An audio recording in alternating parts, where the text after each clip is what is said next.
শুভ সন্ধ্যা। গ্যাসে খোলা পিঠে তো হয় না, তাই আমি কাঠের উনুন জ্বালিয়ে দিয়েছি। আজকে আমি খোলা পিঠে করব।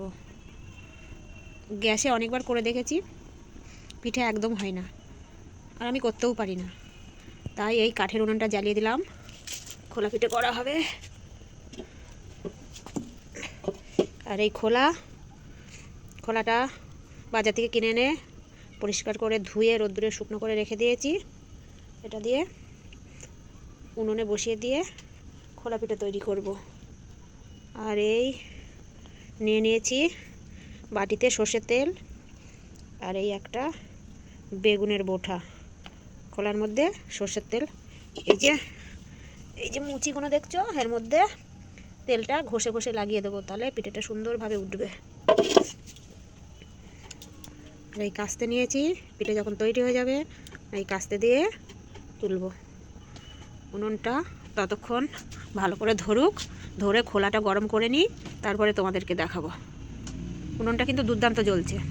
উনুনটা নিজে হাতে তৈরি করেছি ছাদে, মোটামুটি ভালোই জ্বলছে।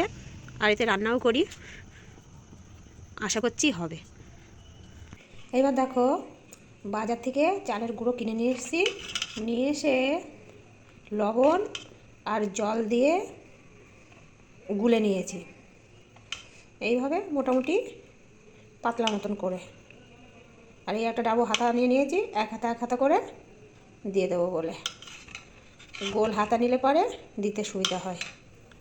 আর এখানে দুধ, খেজুরের গুড়, চিনি, এলাচ, তেজপাতা দিয়ে ভালো করে ফুটিয়ে অনেকটা শুকনো করে রেখে দিয়েছি এই ঢাকনাটা দিয়ে চাপা দিয়ে।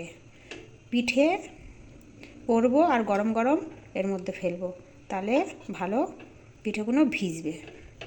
পিঠেগুলো তৈরি করে তারপরে দেখাচ্ছি। আপাতত গোলাটা আর এই দুধের রসটা তৈরি করে নিয়েছি।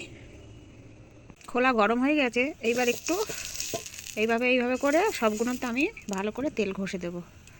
দেখো উনুনটা কি সুন্দর জ্বলছে, আর একবার দিয়েও দিয়েছি। এই দেখো পিঠেগুলো অনেকটাই ফেপে উঠেছে, আর একটু হলে তুলব। এই দেখো কি সুন্দর উঠে গেছে, একটাও আটকে যায়নি। এবার আমি এইগুলো এরকম করে তুলে এই যে রেখে দেওয়া।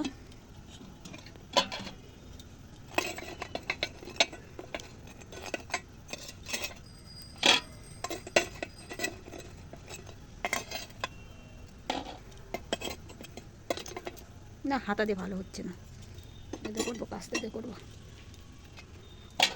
হাতা দিয়ে করলে খুব দেরি হচ্ছে, কাস্তে দিয়ে করলে ফটাফট হচ্ছে।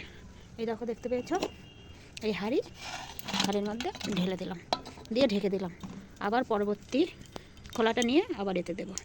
এই আমার সমস্ত খোলা পিঠে ভেজানো হয়ে গেছে।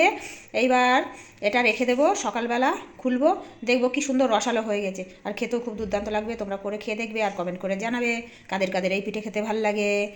ধন্যবাদ।